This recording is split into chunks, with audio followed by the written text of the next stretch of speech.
Video kana keessatti kan ilaallu imoon keessan namaan xalafamu akkaataa ittiin beekuu dandeessanii fi akkanumallee imoon keessan gonkumaa namaan akka hin xalafamne yookaan immoo haak hin taane akkaataa ittiin gochuu dandeessan isinitti agarsiisa. Akkuma asirratti argattan imoon kun kan koodha dhaggeeffattoota kan koo imoo lammaffaa isa kan koodha. Imoon kun guutumaan guututti namaan xalafamee jira yeroo ammaa kana jechuudha dhaggeeffattoota kan koo. Amma fakkeenyaaf security in the privacy keessa yeroo seenu ergasii immoo manage device ka jiru keessa seenuudhaan imoon kan koo nama meeqaan akka xalafame illee ilaaluu ni danda'a jechuudha. Akkuma amma asirratti argattan manage device keessa erga seentanii booda multiple device ka jedhu kun on taatee haala kanaan dhufti. Akkuma asirratti argattan yeroo ammaa kana imo kanatti imo kan koo kanatti namni fayyadamaa jiru nama sadiidha already. Akkuma asirratti argattan inni kun Faransaayitti argama. Faransiitti nama argamudha. Inni kun immoo dhaggeeffattoota kan koo Dubaayitti kan argamudha. United Arab Emiratesitti argama. Inni kun ammoo Itoophiyaatti argama jechuudha. Egaa dhaggeeffattoota kan koo namoota sadiitu as jalatti argama. So imoon kun namoota sadiin fayyadamaa jira jechuudha. Namoonni sadii itti fayyadamaa jiru. Inni jalqabaa isa kan koodha, isa sirriidha jechuudha. Owneriidha jechuudha. Isaan itti aanan immoo kan Itoophiyaa keessatti argamu fi Dubaayitti argamu kanaan namoota kanneeniin immoo haak ta'ee jira yookaan immoo imoon kan koo xalafamee jira jechuudha. Egaa dhaggeeffattoota kan koo kan isinitti agarsiisuu barbaade guutumaan guututti imoon kan koo kun namaan xalafamee jira. So akkamitti ofirraa hiikuu danda'a?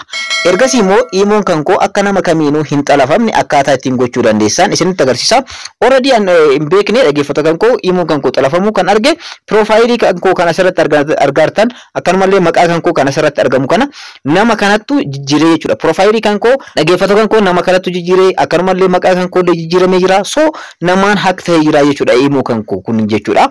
So imoon keessan salphumatti namaan haak ta'uu waan danda'uuf akkuma asirratti argattan my story ka jedhu ni argamamu. My story kan koo irratti suuraa kan kootu ture. Suuraa kan koollee as jalaa baasanii edit godhanii jechuudha. Nama biraatiif walitti edit godhanii asirratti maxxanfamee ture jechuudha. Anis suuraa profaayilii jijjiiramee maqaan imoon kan koollee erga jijjiiramee boodaadha kan sirriitti hubachuu danda'e imoon kan koo akka namaan xalafame jechuudha. So akka kan koo imoon keessan akka namaan hin xalafamne akkaataa ittiin gochuu dandeessan. Akkanumallee imoon keessan gonkumaa akka namaan hin xalafamne akkamitti gochuu akka dandeessan isinitti agarsiisa. Kana isinitti agarsiisuuf dhaggeeffattoota kan koo ani imoon kana yeroo baay'ee ittiin fayyadamu ture. Yeroo dheeraadhaaf jechuun ni danda'ama. So garuu yeroo ani imoon kanatti hin fayyadama jedhee an seenutti jechuudha. Dhaggeeffattoota kan koo imoon kun namaan xalafamee jira. Suuraan kan koo edit tahee asirra maxxanfamee jira. Maqaa suuraa kiyyaatiin namoonni baay'een hiriyoonni kan koo keessaan dhufanii na gaafatanii turanii suuraa akkamitti akkana maxxansite kan jedhu jechuudha. So isinis wanta kana isinirra gahuu keessaniin duratti imoon keessan akka namaan hin xalafamne akkaataa ittiin gochuu dandeessan isinitti agarsiisa. Yeroo imoon keessan xalafamutti miseejiin akka isin dhaqqabu imoon irraa gochuu ni dandeessu jechuudha. So kanas gochuudhaaf steppiidhaan isinitti agarsiisa. Hanga dhuma viidiyoo kanaatti na faana turaadha. Nageenya isin daganne. Assalaamu alaykum warahmatullahi wabarakatuh. Ashama harka fuunee akkam jirtan dhaggeeffattoonni YouTube chaanaalii Soofuma Raab. Bakkuma jirtanitti nageenyi kan koo kan jaalalaa fi kan kabajaa isin haadha qabachaa viidiyoo haalaan barbaachisaa ta'ee fi yeroo eeggate tokko qabadhee isiniif dhufee jira. Yeroo baay'ee sooshaal miidiyaa jiran keessaa jechuudha salphumatti kan xalafamuu danda'an Feesbuukii fi Imoodha jechuudha. So salphumatti xalafamuu danda'u. So sooshaal miidiyaan baay'inaan salphumatti xalafamuu ni danda'ama. Garuu imoon irra caalaatti immoo dhaggeeffattoota kan koo salphumatti namaan xalafamuu ni danda'a. So yeroo hundayyuu imoo keessan akka namaan xalafame beekuu yoo barbaadan imoo keessan irra ni seentu. Ergasii immoo dhaggeeffattoota kan koo mallattoo eda'uu kanarratti kilik gochuudha yookaan immoo sarara sadiitu argama. Ergasii immoo more ka jettu kanarratti kilik gootanii ergasii immoo dhaggeeffattoota kan koo security in the privacy ka jedhu kanarratti kilik gochuudhaan ergasii immoo akkana keessa gad dhuftanii manage devices ka jedhu kanarratti kilik yeroo gootan akkuma amma asirratti argattan multiple devices on ta'a jechuudha. Kana jechuun imoon keessan nama biraatu itti fayyadamaa jira. Already imoon keessan nama tokko qofaan yookaan fayyadamu ta'e isheen kun off taati. So akkuma asirratti argattan nama lamatu itti fayyadamaa jira. Namni inni tokko Faransaayitti kan argamu, inni biraa immoo United Arab Emirates kan argamu, kun immoo Itoophiyaatti kan argamudha. So nama kana haak ta'ee jira jechuudha. Namoota kanneen akkamitti ofirraa balleessuu danda'a? Device isin hin beekne fakkeenyaaf akkuma asirratti argattan SMA4 Samsung jedhamu kun hin beeku an already ittiin fayyadamu kan kooti miti kan nama haak na godheedha. So fuulduratti mallattoo delete tu argama. Ishee irratti kilik gochuudhaan salphumatti jechuudha. Delete ka jettu kana irratti kilik gochuudhaan nama kana ofirraa balleessuu ni danda'a jechuudha. Salphumatti ofirraa balleessuu ni danda'a jechuudha. Isa lammaffaas steepii makanaan ofirraa balleessuu ni dandeessanii jechuudha. Ergasii delete jettanii ofirraa balleessitanii jechuudha.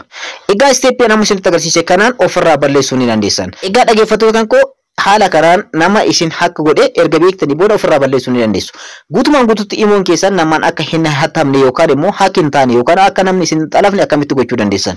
Kanas gochuudhaaf imoo keessan irra erga seentanii booda mallattoo eda'uu yookaan immoo sarara sadiitu argama. Imoo irraa imootti garaagarummaa qaba.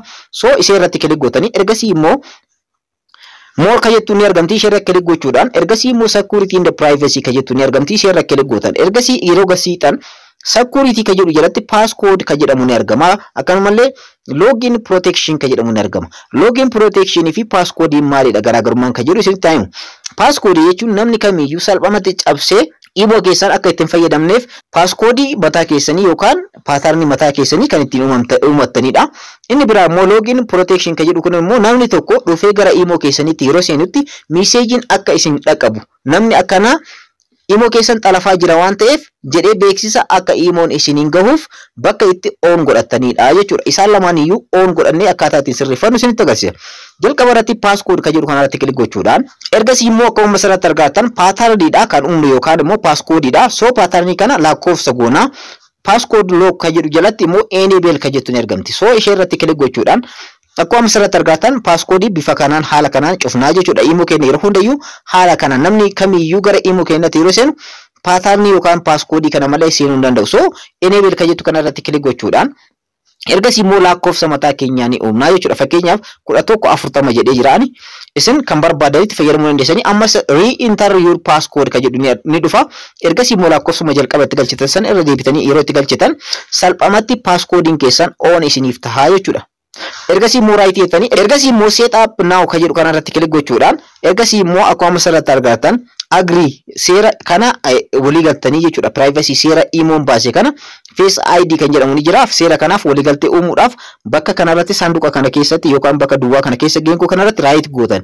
Ishee kana right osoo hin godhin nextin isiniin dhuftu waan ta'eef next ka jedhu irratti kilik gochuudhaan gara fuulduraatti ni ceetu jechuudha. Ergasii immoo dhaggeeffattoota koo suura fuula keessan yookaan immoo asirratti ni guutuu jechuudha. Asirratti fuula keessan guutuun kan isin fayyaduuf fuula keessan isin fida. Ergasii immoo fuula keessan suuraa ni fudhattanii jechuudha. Ergasii immoo gara fuulduraatti ni deemtu. Ergasii immoo successful isinii jedha dan ka jedhu kanarratti kilik gochuudhaan keessaa bahuu ni dandeessanii jechuudha. Kanaafiyyuu passcode kanallee yeroo jijjiiruu barbaadanitti change passcode ka jedhu ni argama. Isarra kilik gochuudhaan jijjiiruu dandeessanii akkasumallee disable passcode lock ka jedhu kana isa kanallee passcode keessanillee ofirraa balleessuu ni dandeessu jechuudha. Inni lammaffaa immoo dhaggeeffattoota koo security jalatti ammallee security and privacy kan jedhu jalatti immoo security jalatti login protection kan jedhu kanadha. Isa kanarratti illee kilik gochuudhaan gara fuulduraatti deemuudhaan login protection kan on godhatanii jechuudha. Ergasii immoo protection kun yookaan immoo karaa basic protection kan jedhamu kun two step verification dha jechuudha. Two step verification kan on godhachuudhaaf ishee kana bakka off on taatutti argama. Ishee irratti kilik gochuudhaan on godhatanii jechuudha. Ergasii immoo okay ka jedhu kana irratti kilik gootanii ergasii immoo dhaggeeffattoota kan koo ergasii haala kanaan on taati jechuudha. Enable isinii jedha. So enable protection yoo isinii jedhe haala kanaan jechuudha. Dhaggeeffattoota kan koo namni kamiyyuu salphamatti two step verification keessan cabsuu hin danda'u jechuudha. Haala kanaan two step verification keessan on godhachuudhaan namni kamiyyuu gara imo keessan yeroo cabsuudhaaf yaalu yookaan immoo xalafuudhaaf yaalutti messaging imo irraa isin dhaqqaba. Salphamatti namni sun akka isin yaalaa jiru beektanii ofirraa balleessuu ni dandeessu jechuudha. Akkuma asirratti argattan research yeroo gootan passcode lock ka jedhullee on ta'ee jira. Login protection ka jedhu kunillee on ta'ee jira jechuudha. Dhaggeeffattoota koo egaa isaan kanneen lamaan itti fayyadamuudhaan passcode lock ka jedhamu imo keessan namni tokko bilbila keessan isirraa fuudhee keessa seenuudhaaf kan itti fayyadamudha. Egaa dhaggeeffattoota koo passcode lock keessa yeroo hundayyuu dagachuu hin dagatinaadha. Isa digiitii 4 ta'edha. Isatti fayyadamtanii yeroo baay'ee jechuudha. Login protection kun immoo on ta'uun kan isin fayyaduuf messaging karaa imootiin akka isiniif ergamu. Yookaan imoon beeksisa akka isiniif kennu namni akkaawuntii keessan kan imoo xalafaa kan jiru jiraachuu akka isin beeksisu isin qarqaara itti fayyadamadha. Egaa viidiyoo kana keessatti imoo keessan xalafamuu akkaataa ittiin beekuu dandeessan. Kanas dhaggeeffattoota kan koo kanarra gaheerraa ka'uudhaan kan isinitti hime. So suuraa kan koo imo story jala argatanii edit gochuudhaan asirra maxxansanii jiranii ani wanta barbaachisaa hin taane namarraan gahuu danda'u. Namas walitti buusuu danda'u. Sababni isaas imo keessan irratti suuraan keessan kan story ni jira. Isa buufachuudhaan namoota adda addaa walitti edit gochuudhaan barreeffama adda addaa irratti barreessuudhaan namootas walitti buusuu danda'u jechuudha.